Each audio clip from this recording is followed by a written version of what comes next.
22절 말씀을 제가 한 절, 여러분이 한 절에서 교독합니다. 이로써 우리가 진리에 속한 줄을 알고 또 우리 마음을 주 앞에서 굳세게 하리로다.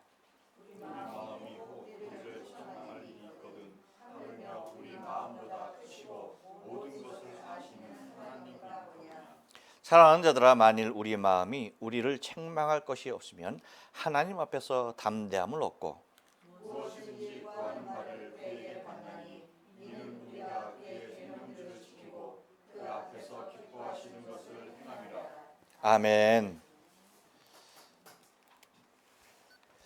예, 오늘 요한 1서 3장 19절로 22절에 있는 말씀을 가지고 마음의 자리라는 제목으로 말씀을 전합니다. 우리 다 같이 한번 인사할게요. 옆 사람과 그리고 앞뒤 사람과 그리고 사랑하는 가족들과 함께 인사할 때 지난 한 주간 동안 평안하십니까? 인사합니다. 지난 한 주간 동안 평안하십니까? 네, 평안하십니까? 옛날에 그 장재남이라고 하는 가수가 있었습니다. 혹시 기억을 하시려나 모르는 장은아라고 하는 그 가수하고 그 남매였는데 이런 노래를 불렀어요. 빈 의자라는 노래를 불렀는데 아실라나 모르겠네. 서 있는 사람은 오시오 나는 빈 의자. 몰라요? 당신의 자리가 되드리리다. 몰라요? 모르는구나. 피곤한 사람은 오시오 나는 빈 의자. 당신을 편히 쉬게 하리다. 한 사람이 와도 괜찮소. 두 사람이 와도 괜찮소. 그렇죠? 외로움에 지친 모든 사람들 무더기로 와도 괜찮소 했던 그런 노래인데 모르시는구나. 저도 이 말씀을 준비하면서 이 노래가 떠올라서 야, 이거 정말 옛날에 불렀던 노래인데 도대체 언제 이 노래를 내가 불렀었나. 그러니까 이 가수가 1978년도에 이 노래를 발표했더라고요. 대단하죠? 그래요. 자기가 기억하지 않는 거라고 아주 그냥.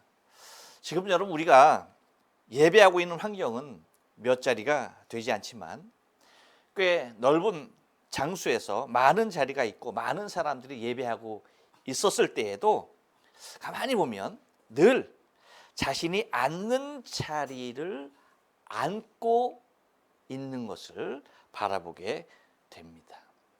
늘 앉는 자리에 앉는 거예요. 이유는 오직 단 한 가지죠.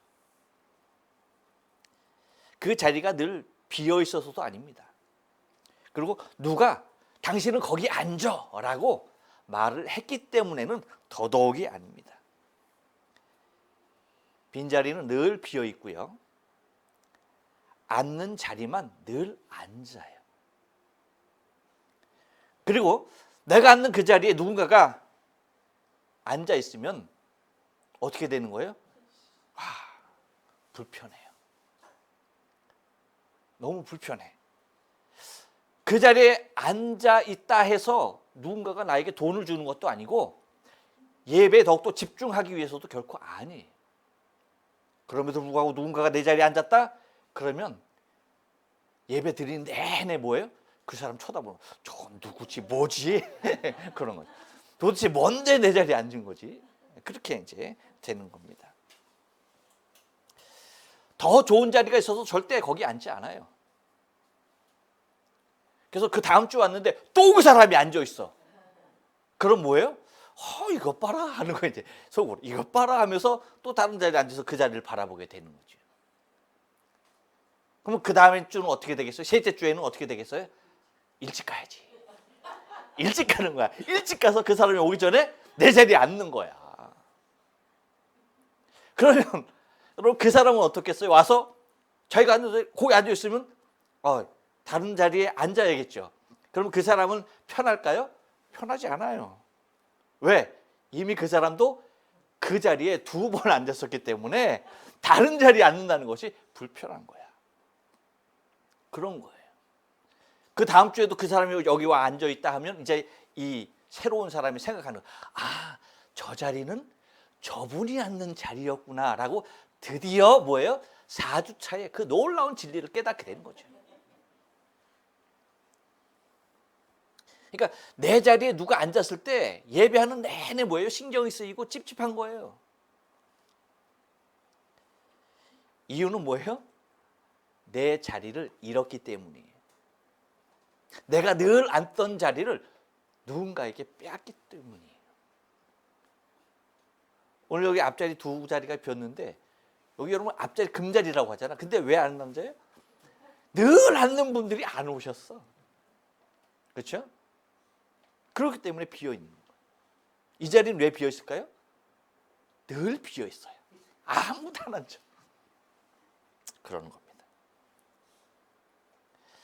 이렇듯 여러분 많은 자리가 있어도 내 자리만큼은 뭐예요? 새 신자에게도 양보하기 힘든 불편함이 있는 겁니다. 새 신자가 왔음에도 불구하고 뭐예요? 그 자리를 그 사람에게 내주기가 싫을 정도로 그 자리를 고수하려고 하는 거예요. 이렇듯 사람은 자기의 자리가 바뀌게 되면 많은 불편을 호소하게 됩니다. 제 아내가 주일은 2번 빠졌고 3주간에 손주를 보고 왔어요. 나도 가고 싶었지만 못 갔어요. 보고 왔는데 얼마나 행복했을까요? 그렇죠? 얼마나 좋았을까? 그런데 뭐가 불편했을까요? 잠자리는 대단히 불편했을 거예요. 우리가 그렇잖아요. 내가 늘 자던 자리에서 다른 데서 옮겨서 자면 잠 못 주시는 분들이 있어요, 없어요? 있어. 저도 잠자리에 옮겨지면 늙었나 봐. 잠이 안 오고 말똥말똥 가지는 거 있죠. 잠들기 힘든 모습이 있어요. 그러니까 잠자리 하나 바뀐 것도 그렇게 힘든 거예요.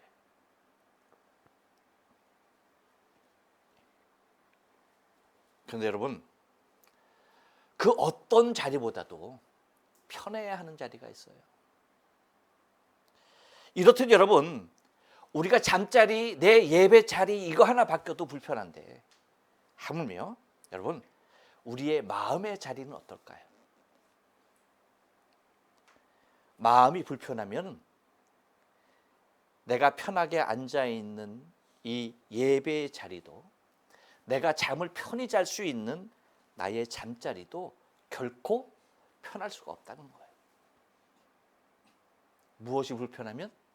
내 마음, 내 마음의 자리가 불편하면요, 나의 예배의 자리도 나의 잠자리도 모두가 다 불편해지는 것입니다.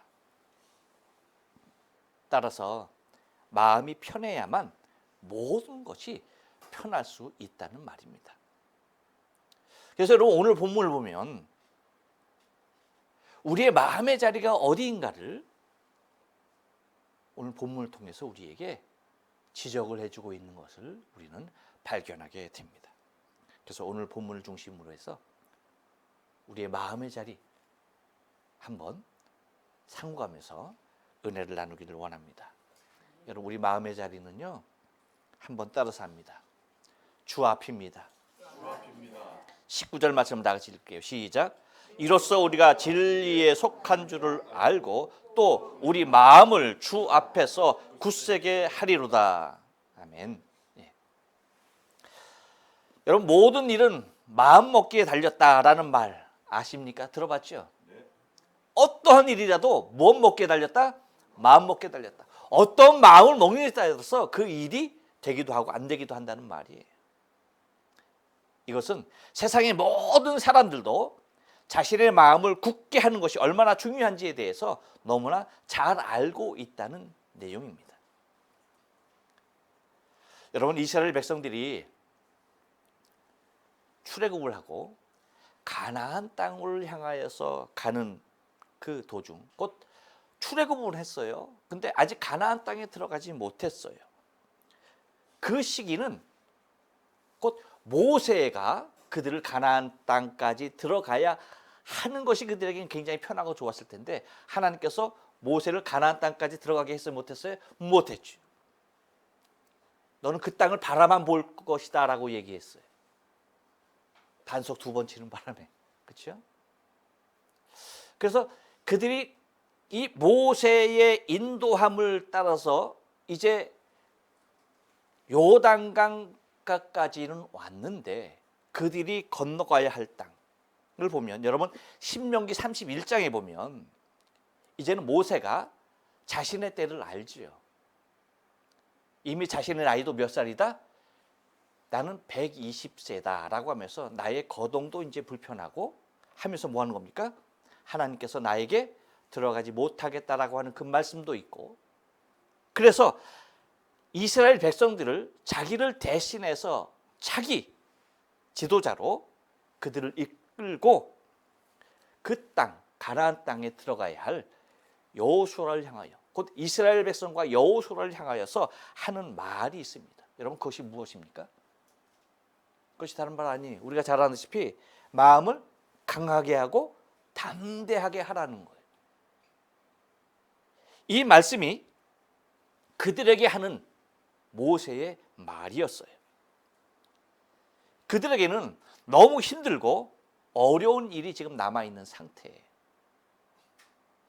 지금까지 잘 이끌어왔던 모세는 자신들을 떠나야 하고, 그리고 약속의 땅까지는 아직 이르지 못한 상황이기 때문에 이스라엘 백성들과 그리고 여호수아로서는 굉장히 혼돈이 있는 그러한 시기일 수밖에 없었다라는 겁니다.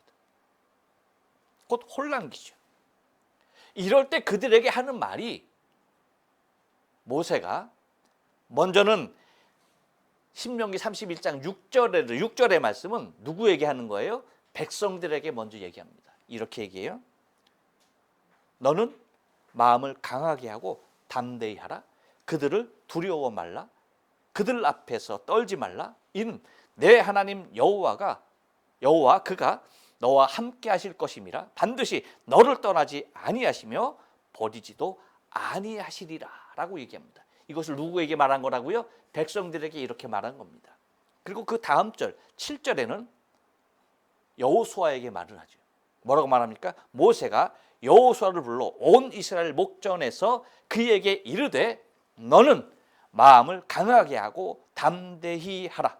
너는 이 백성을 거느리고 여호와께서 그들의 열조에게 주리라 맹세하신 땅에 들어가서 그들로 그 땅을 얻게 하라라고 얘기합니다. 곧 이스라엘 백성들과 여호수아에게 동시에 똑같은 말을 하는 것이 뭐예요? 다른 건 아닙니다. 마음을 강하게 하고 담대하게 하라는 거였어요. 곧 이 말은 뭡니까 여러분? 다른 것 아니에요.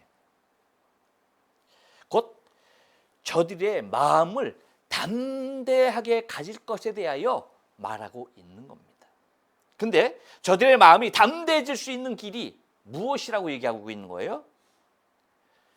이스라엘 백성들에게는 이렇게 해요. 이는 내 하나님 여호와 그가 너와 함께 하실 것임이라. 반드시 너를 떠나지 아니하고 버리지 아니하리라 라고 얘기하고요. 여호수아에게는 뭐라고 말합니까?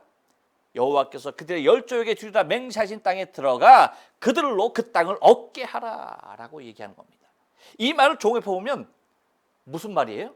곧 그들이 어디 있어야 하는지, 그들의 마음의 자리가 어디 있어야 하는지에 대하여 분명하게 얘기하고 있는데 바로 주 앞에 있어야 한다는 겁니다. 여호와 하나님께서 너를 떠나지 않겠다라고 약속하는 그 약속을 통해서 그들이 받을 수 있는 마음의 강함과 담대함이었다라고 하는 거예요. 곧 여러분 우리의 마음의 자리는 다른 곳이 아니에요. 주 앞입니다. 주 앞에서 강하여야 하고 주 앞에서 담대해야 하는 것입니다. 여러분 한번 보세요. 초대교회 성도들이 그 생명을 위협하는 핍박 속에서도 결코 흔들림 없이 담대할 수 있었던 이유가 뭡니까? 그 이유는 다른 것 아니에요.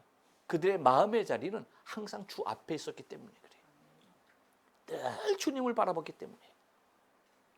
그들의 마음은 항상 주 앞에 있어서였기 때문입니다.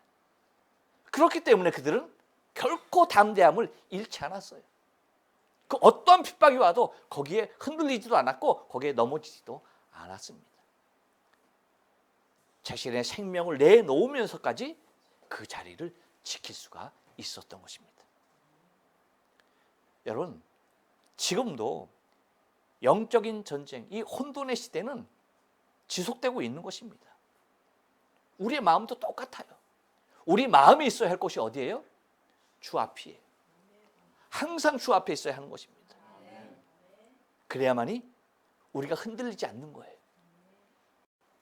주를 바라봐야만이, 주 앞에 내 마음을 두어야만이 우리는 강할 수가 있는, 담대해지는 겁니다.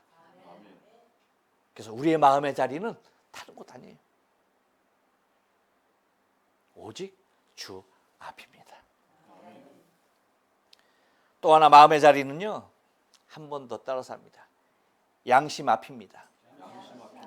20절 21절 두 절을 다 같이 읽습니다. 시작. 우리 마음이 혹 우리를 책망할 일이 있거든 하물며 우리 마음보다 크시고 모든 것을 아시는 하나님까 보냐. 사랑하는 자들아, 만일 우리 마음이 우리를 책망할 것이 없으면 하나님 앞에서 담대함을 얻고 라고 말합니다. 여러분, 양심이 뭐예요? 말 그대로 뭐예요? 어진 마음. 그렇죠? 그거예요. 곧 본연의 마음.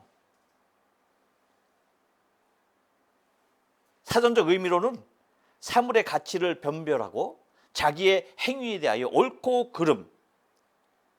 그름과 선과 악의 판단을 내리는 도덕적 의식이 양심이라고 표현하고 있습니다. 곧 여러분, 양심은 다른 것 아니에요. 마음의 기본 자리입니다. 마음의 기본 자리가 뭐예요? 양심이에요. 그래서 이 양심이 사실 우리에게 너무나 중요한 것입니다. 그런데 여러분, 이것이 너무나 소중한 것임에도 불구하고 이것을 버리는 사람들이 있어요. 그리고 이것을 애써 외면하는 사람들도 있는 것을 바라보게 됩니다. 이유가 뭡니까? 이유는 양심이 자신에게 가져다주는 불이익들이 많이 있기 때문이에요. 곧 자신의 양심을 지키는 일과 자신의 유익을 지키는 일에 서로 상반하고 있다는 거예요.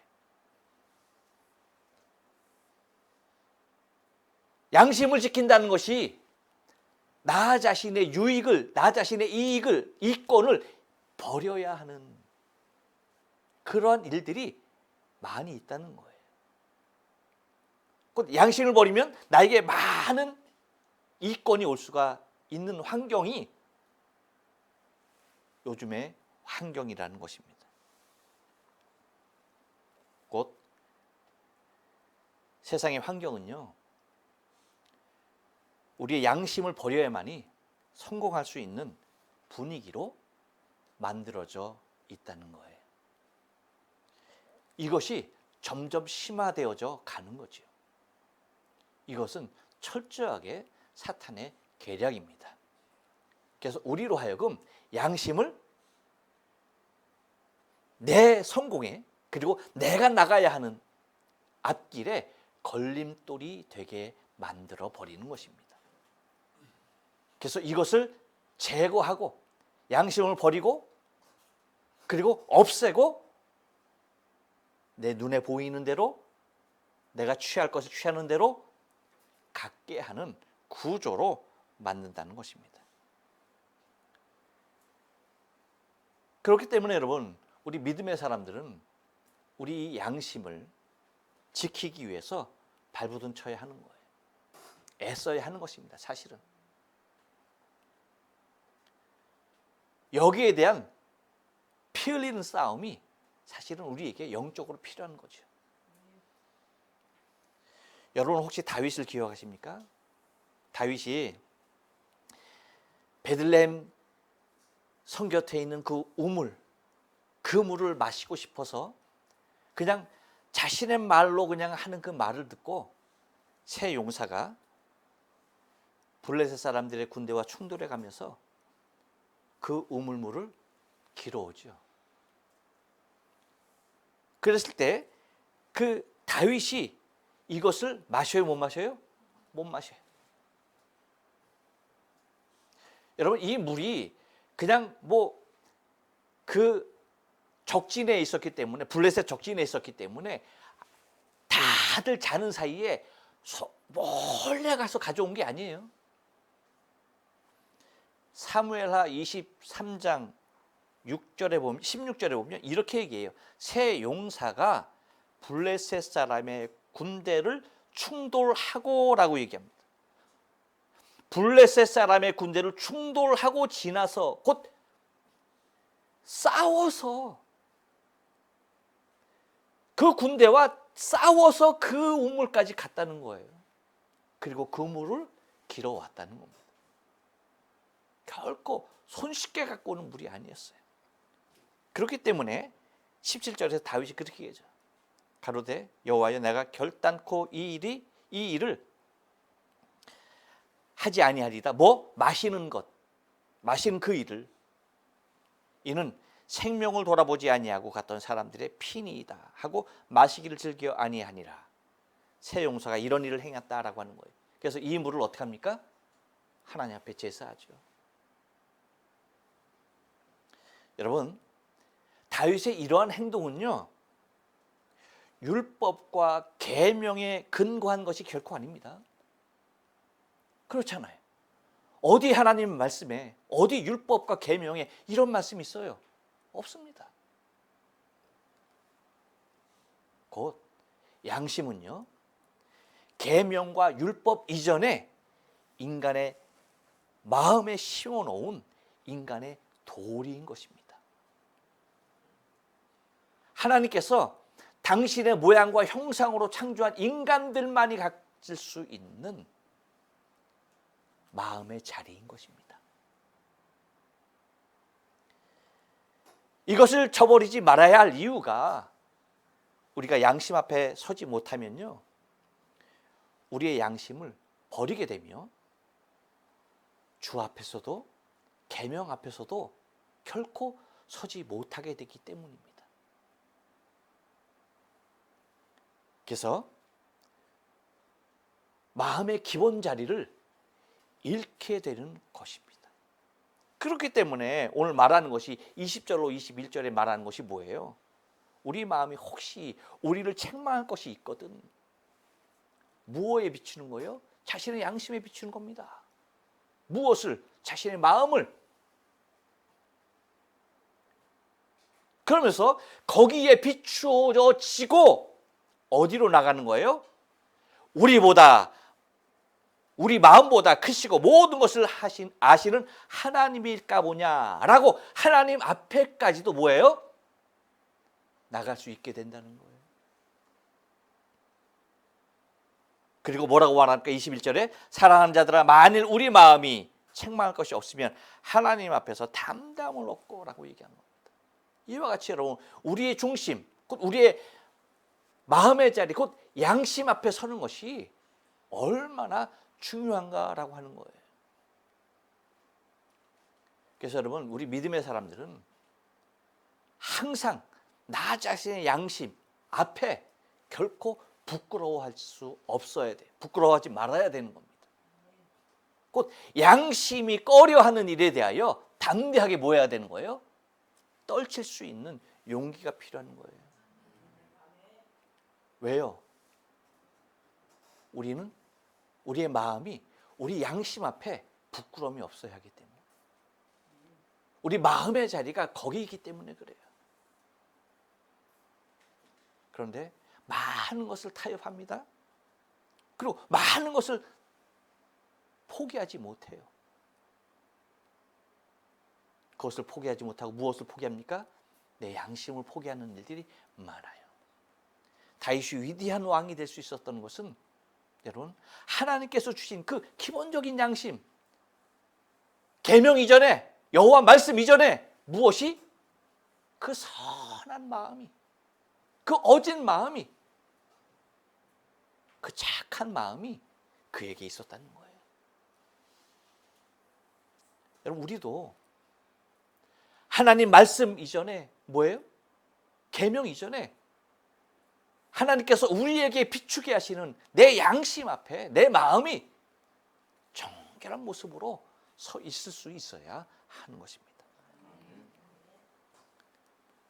또 하나 마음의 자리는요, 한 번 더 따라서 합니다. 계명 앞입니다. 22절 말씀을 다 같이 읽습니다. 시작. 무엇이든지 구하는 바를 그에게 받나니 이는 우리가 그 계명들을 지키고 그 앞에서 기뻐하시는 것을 행함이라. 아멘. 여러분, 마음에는 이 양심 같은 것도 있지만, 양심의 자리, 양심 앞에 있는 것도 있지만, 또 확실하게 기준이 되는 것도 있다는 사실을 잊지 말아야 돼요. 그 기준을 반드시 필요로 하는 것이 마음이라는 거예요. 이것이 없으면 우리의 마음은 곧 뭐예요? 무너지기 때문입니다. 그 기준이 무엇이냐라고 할 때에 그것이 곧 주의 계명이에요. 주의 계명이 곧 우리의 마음을, 자리를 안전하게 하는 견고한 성과 같은 것이 되는 겁니다. 그래서 여러분, 성이 견고하면 어떠한 적도 근접하지 못하죠. 견고한 성 앞에 어떤 대적이 도전할 수가 있겠습니까? 하지만 성이 어딘가 약한 모습을 보이고 어딘가 구멍이 뚫리기 시작하면 뭐예요? 어느새 나도 모르는 사이에 적들은 이미 그 성을 넘어 우리의 마음에까지 점령해버리게 되는 것을 바라보게 됩니다.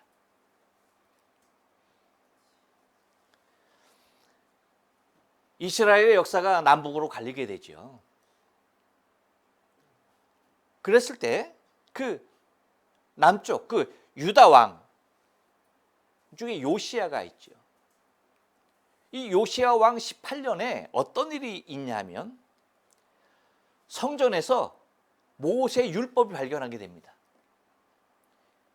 모세 율법을 발견하게 되고 이 율법을 읽을 때에 요시야가 자신의 옷을 찢죠. 이유가 뭘까요? 여태까지 이스라엘 백성들, 자신을 비롯한 모든 이스라엘 백성들이 살아왔던 그 모든 사람들은 다 뭐야? 이거는 쓰레기야, 쓰레기. 요시야가 여러분 어떤 왕이었어요? 우상들 제한 것은 불구하고 다 했고 나나 다른 왕들이 하지 못했던 그 좋은 왕이라 할지라도 산당들은 제거해서 못했어요? 못했죠. 근데 뭐예요? 요시야는 모든 것을 제거했던 사람이에요. 그랬던 왕임에도 불구하고 여호와를 그렇게 섬겼던 왕임에도 불구하고 율법을 대할 때 그 율법 읽는 것을 바라볼 때에 자신의 옷을 찢었어. 왜? 지금까지의 자신을 비롯한 모든 백성들의 삶은 삶이 아니었어. 그 모세 율법에 비춰보면 이건 완전히 엉터리야. 여러분, 열왕기 하 22장 3절에 보면 이렇게 왕이 단 위에 서서 여호와 앞에서 언약을 세우되 마음을 다하고 뜻을 다하여 여호와께 순종하고 그 계명과 법도와 율례를 지켜 이 책에 기록된 이 언약의 말씀을 이루게 하리라 하매 백성들이 다 그 언약을 따르기로 하니라. 그러니까 계명이 없다 보니까, 법이 없다 보니까 지 맘대로 살았던 거야. 근데 계명이 주어지니까 뭐예요? 그대로 다 살겠습니다라고 모든 백성들도 함께 다 뭐예요? 맹세하게 되는 겁니다. 그래서 22절에서는 여러분이 이렇게 말합니다. 사사가 이스라엘을 다스리던 시대부터 이스라엘 여러 왕의 시대와 유다 여러 왕의 시대에 이렇게 유월절을 지킨 일이 없었더니 뭐예요? 요시야 왕 18째 해에 예루살렘에서 여호와 앞에 이 유월절을 지켰더라라고 얘기하고 있어요. 그러니까 지금까지는 뭐예요? 엉망이었던 것입니다. 엉망. 그러면서 이 말을 25절에서는 요시야를 향해서 뭐라고 얘기하는 거예요? 요시야와 같이 마음을 다하여 뜻을 다하여 힘을 다하여 모세의 모든 율법을 따라 여호와 앞에 돌이킨 왕은 뭐라고 얘기하느냐면 요시야 전에도 없었고 뭐예요? 후에도 그와 같은 자가 없었더라라고 얘기하고 있어요. 그래서 여러분 봐요. 사사 시대에는 사사가 있었죠. 왕정 시대에는 왕들이 있었지만 그 어떤 시대에도 뭐는 없었어요? 계명은 없었던 거예요. 그래서 여러분 사사기의 결론 우리가 잘 알죠. 사사기 21장 25절 맨 마지막 절 이렇게 얘기하잖아요.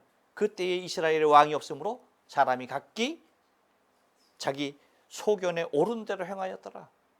왕이 없어서 자기 소견대로 행하였어요. 근데 여러분 여기서 말하는 왕은 뭐예요? 실질적으로 이스라엘 백성들에게는 눈에 보이는 사람이었지만 여호와 하나님께서는 누가 왕이었어요? 당신이 왕이었어요.